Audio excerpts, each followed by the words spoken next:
ஞானமயம் தேவம் நிர்மலஸ்படிகாகிருதியும் ஆதாரம் சர்வ வித்யானாமயக்ரீவம் உபாஸ்மகே. நமஸ்காரம். நேயர்கள் அனைவருக்கும் அஸ்ட்ரோ கேஎஸ் ஐயங்காரின் பணிவான நமஸ்காரங்கள். வார பலன் 29/7/2024 4/8/2024 வரை உண்டான வாரத்திற்கு என்னென்ன பலன் மேஷம் முதல் மீனம் வரை அப்படின்றத பார்க்கலாம். முதல்ல இந்த வாரத்தினுடைய கோல்சாரம் என்ன, இந்த வாரத்தில் வரக்கூடிய விசேஷ நாட்கள் என்ன, இந்த வாரத்தில் எந்தெந்த ராசிக்காரர்களுக்கு சந்திராஷ்டமம் அப்படின்னு வரிசைப்படுத்தி பார்ப்போம். இப்போ முதல்ல இந்த வாரத்தினுடைய கோல்சாரம் அப்படின்னு சொல்லும்பொழுது காலபுருஷ தத்துவத்தின் 2வது ராசியான ரிஷபத்தில் செவ்வாயும் குருவும், கடகத்தில் புதன் சூரியன் மற்றும் சுக்கிரன், கேது பகவான் கன்னியிலையும், கும்பத்தில் சனி பகவான் வக்கரத்திலையும், ராகு மீனத்தில் இருக்கக்கூடிய நிலை. சுக்கிரன் ஆகஸ்ட் 1ஆம் தேதி கடகத்திலிருந்து சிம்மத்துக்கு செல்கிறார்.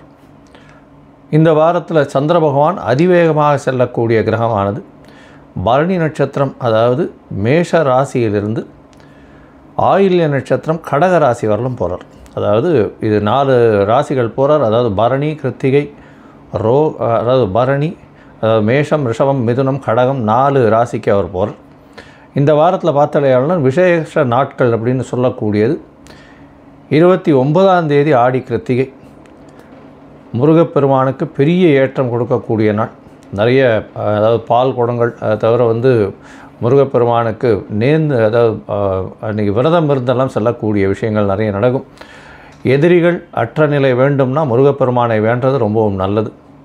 குழந்தை பிராப்தி ஏற்படுறதுக்கும் முருகனை வேண்டிக் கொள்வது மிகவும் ஏற்றம்.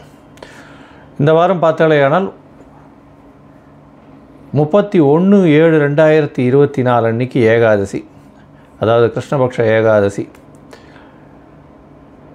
வைணவர்களுக்கு மிகவும் ஏற்றமான நாள். இந்த காலகட்டத்தில் பார்த்தாலேயானால் உபவாசம் இருந்து, அதாவது சீனியர் சிட்டிசன்ஸ் இவெல்லாம் சுஜ்ஜி சாப்பிடுவா. அன்றைக்கி முடிஞ்சவர்களும் பெருமாளுக்கு உண்டான விஷயங்களை, அதாவது சகஸ்ரநாமம் இந்த மாதிரியான ஸ்லோகங்களை போட்டு கேட்டு பெருமாளுக்கு உண்டான விஷயங்களை பண்ணுறது ரொம்பவும் விசேஷம். 1ஆம் தேதி அன்றைக்கி பார்த்தாலேயானால் 1/8/2024 அன்றைக்கி பிரதோஷ காலம் மாலை. ஏன்னா பிரதோஷம்ன்றது மாலையில் தான் ரொம்பவும் விசேஷம். அதுவும் 5:45 6 மணி 6:15 மணி வரலும் உண்டான காலகட்டம். சந்தியா காலம்னு சொல்லக்கூடியது. அந்த தீபாராதனை சிவன் கோவிலில் பெரிய விசேஷம். நந்திதேவனுடைய கொம்பின் வழியாக தீபாராதனையை பார்க்குறது மிகப்பெரிய ஏற்றத்தை கொடுக்கும். இதன் மூலியமாக நீங்கள் நினைத்த காரியங்கள் எல்லாமே வெற்றியடையும். நினைத்த காரியங்கள், கடன் தீரக்கூடிய பிரச்சனைகள், அதை தவிர எல்லா பிரச்சனைகள், உடல் நலத்தில் உண்டான பிரச்சனைகள், நீங்கள் உங்கள் குடும்பத்தில் உண்டான எந்த ஒரு பிரச்சனைக்கும் பெரிய ஏற்றம் கொடுக்கும். இந்த பிரதோஷ காலம் 1 வருஷ காலம் நீங்கள் இது பண்ணிங்களே ஆனால், அதாவது சாப்பிடாமல் உபவாசம் இருந்து பிரதோஷ தீபாராதனையை பார்த்துட்டு சாப்பிடும் பட்சத்தில் உங்களுக்கு ஏற்பட்ட கடனோ, உங்களுக்கு ஏற்பட்ட நோயோ, உங்களுக்கு ஏற்பட்ட எந்த ஒரு குடும்பத்தில் பிரச்சனைகளோ எல்லாமே விலகக்கூடிய வாய்ப்புகள் மிகவும் உண்டு. இந்த வாரத்தில் பார்த்தாலேயானால் ஆடிப்பெருக்கு 3/8/2024, அதாவது ஆடிப்பெருக்குன்றது ஆடி 18ஆம் நாள் அன்றைக்கி பார்த்தாலேயானால் சூரியனும் சந்திரனும் பூச நட்சத்திரம் சனி பகவானுடைய நட்சத்திரத்தில் இருக்கிறதும், சனி பகவான் நட்சத்திரத்தை விட்டு செல்லக்கூடிய காலகட்டத்தை ஆடிப்பெருக்குன்னு சொல்கிறோம். பொதுவாகவே சந்திரன் வீட்டில் சூரியன் இந்த காலகட்டத்தில் இருக்கிறதும், சக்தியின் வீட்டில் சிவம் இருக்கிறதுனால சக்திக்கு மிகப்பெரிய ஏற்றம். அதனால தான் இது அம்மனுக்கு இந்த மாதம் மிகவும் ஏற்றமான மாதம், ஆடி மாதம்னு சொல்லக்கூடியது. இந்த சூரியன் சந்திரன் சேர்க்கை ஆடிப்பெருக்கு 18ஆம் தேதி பார்த்தாலேயானால் உங்களுக்கு காவிரி ஆற்றங்கரையில் நீர்பிடிப்பு பகுதிகளில், பொதுவாகவே காவிரின்னு மட்டும் இல்லை, நீர்பிடிப்பு பகுதிகளெல்லாம் பெண்களெல்லாம் போகிறதும், அதாவது அங்கே போய் புதிய நீர் பாசனம் வர்றதுனால அங்கே விளக்கேற்றி கற்பூரம் ஏற்றிட்டு புதிய நீரை வரவேற்று செல்லக்கூடிய காலகட்டமாகவும் இருக்கும். மழையும் சரி, நல்ல ஒரு பாசனத்திற்கு தண்ணீரும் இந்த வருஷம் நல்லபடியாக வரணும்னு வேண்டிக்கிறதும் இந்த ஆடி 18 ஒரு பெரிய விசேஷம். இந்த ஆடி 18க்கு மேலே கல்யாணத்துக்கு ஜாதகம் பரிவர்த்தனை பண்ணிக்கிறது, அதெல்லாம் நல்லபடியாக பண்ணக்கூடிய வாய்ப்புகள் மிகவும் அதிகம். இந்த வாரம் பார்த்தாலேயானால் 4/8/2024 அன்றைக்கி அமாவாசை. ஆடி அமாவாசை பொதுவாகவே தட்சிணாயன புண்ணிய காலத்தில் வரக்கூடிய மிகப்பெரிய விஷயம். ஆடி அமாவாசைன்றது ஆடி மாதம், புரட்டாசி மாதம், தை மாதம், தை அமாவாசை, ஆடி அமாவாசையெல்லாம் மிகவும் ஏற்றமான விஷயம்.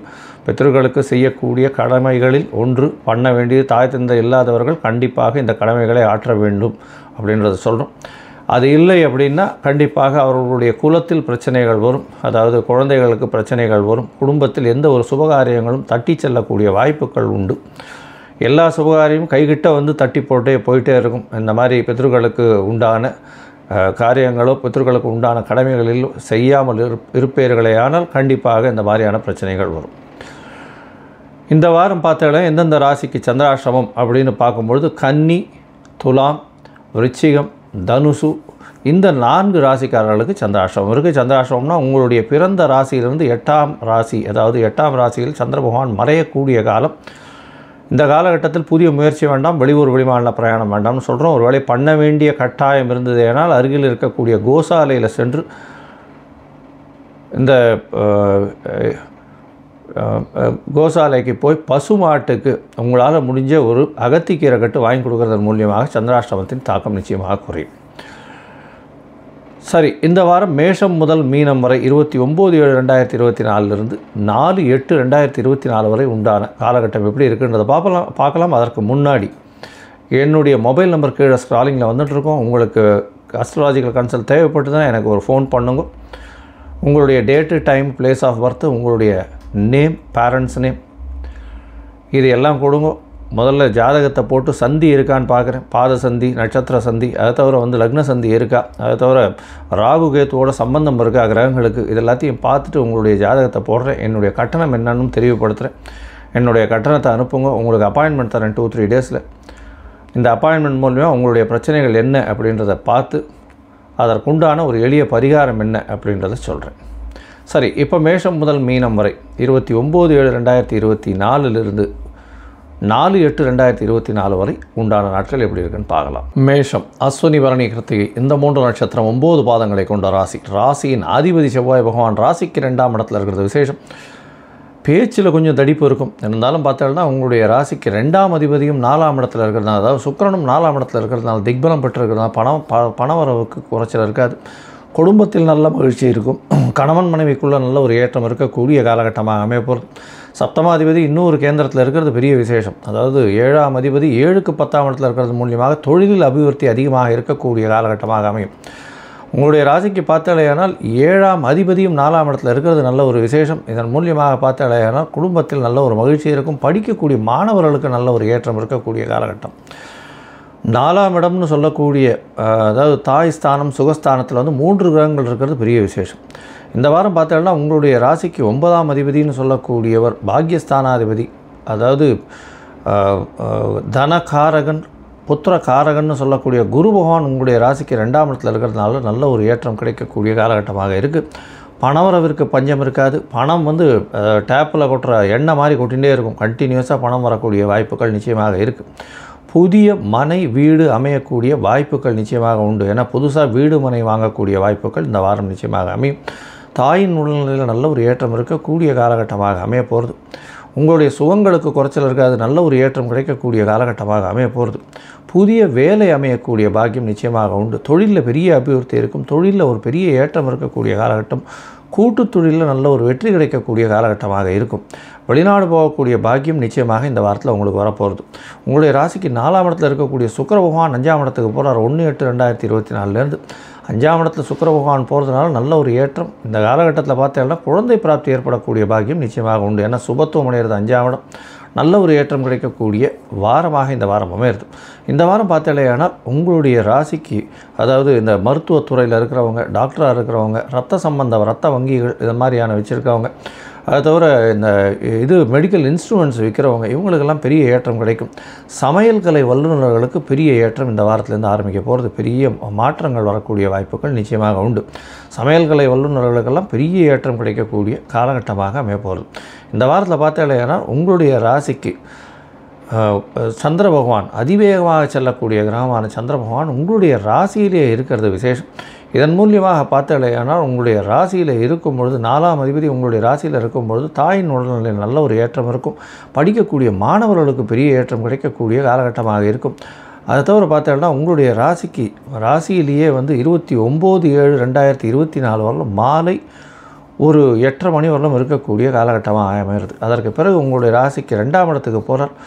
குரு மங்கள யோகம் அமைகிறது, குரு சந்திர யோகம் அமைகிறது, சந்திர மங்கள யோகம் அமைகிறது. பெரிய ஏற்றம் கிடைக்கக்கூடிய காலகட்டம். ரியல் எஸ்டேட் பிஸ்னஸ் பண்ணுறவங்களுக்குலாம் பெரிய ஏற்றம் கிடைக்கும்.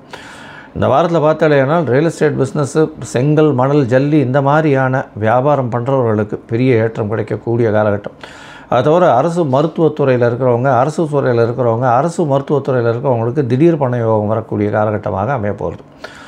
இந்த வாரத்தில் 29ஆம் தேதி மாலை ஒரு 8:30 மணியிலிருந்து 1ஆம் தேதி அதிகாலை, அதாவது 1ஆம் தேதி அதிகாலை ஒரு 12:30 இல்லை ஒரு 1 மணி வரலும் சந்திர பகவான், அதாவது 31ஆம் தேதி நைட்டு 1ஆம் தேதி அதிகாலை ஒரு 1 மணி வரலும் வந்து சந்திர பகவான் உங்களுடைய ராசிக்கு 2ஆம் இடத்துலேருந்து 3ஆம் இடத்துக்கு போகிறார். 3ஆம் இடத்துல போகும்போது அதாவது பரிவர்த்தனை யோகம் அமையிறது. ஏன்னா புத பகவான் 4ஆம் இடத்துலையும் சந்திர பகவான் 3ஆம் இடத்துலையும் இருக்கிறது பெரிய விசேஷம். இதன் மூலியமாக பரிவர்த்தனை யோகம் அமைகிறதுனால தாயின் உடல்நிலையில் நல்ல ஒரு ஏற்றம் இருக்கும். முயற்சிகள் அனைத்தும் வெற்றி பெறும். இளைய சகோதரம் மாமன்மார்கள் மூலியமாக, தாயின் சகோதரர் மூலியமாக நல்ல ஒரு ஏற்றமான விஷயம் உங்களுக்கு கிடைக்க போகிறது.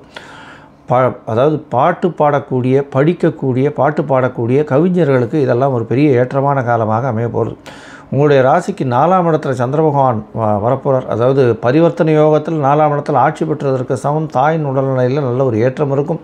தாயின் மூலியமாக சொத்துக்கள் வரக்கூடிய காலகட்டமாக அமைய போகிறது. இந்த வாரம் பார்த்தேனால் உங்களுடைய ராசிக்கு அதாவது 1ஆம் தேதியிலிருந்து 3ஆம் தேதி காலை ஒரு 7-8 மணி வரலும் சந்திர பகவான் உங்களுடைய ராசிக்கு 3ஆம் இடத்துல இருந்து பரிவர்த்தனை யோகத்தில் இருக்கார். இளைய சகோதரர் மூலியமாக நல்ல ஒரு ஏற்றம் கிடைக்கும். அதற்கு பிறகு 4ஆம் இடத்துக்கு போகிறார், ஆட்சி பெற்று போகிறார். அந்த காலகட்டத்தில் 3 கிரகங்கள், சூரியன், சந்திரன் மற்றும் புதன் 3 கிரகங்கள் இருக்கக்கூடிய காலகட்டம்.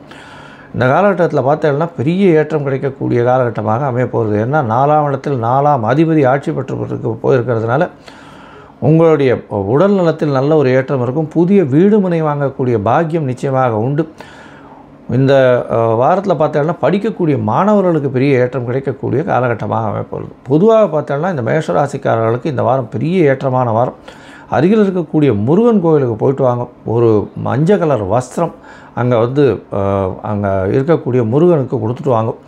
உங்களால் முடிஞ்ச அளவுக்கு பால் கொண்டு போய் கொடுத்துட்டு வாங்க. நல்ல ஒரு ஏற்றம் கிடைக்கக்கூடிய வாரமாக இந்த வாரம் அமைய போகிறது. லோகா சமஸ்தா சுகினோ பவந்து. நன்றி, நமஸ்கார். Astro KS Iyengar YouTube channel பார்த்தமைக்கு நன்றிகள். மேலும் இது போன்ற ஆன்மீக ஜோதிஷ தகவல்கள் உங்களை வந்து அடைய astro KS Iyengar YouTube channel subscribe செய்யவும், பெல் ஐக்கானை மறக்காமல் அழுத்தவும். நன்றி, வணக்கம்.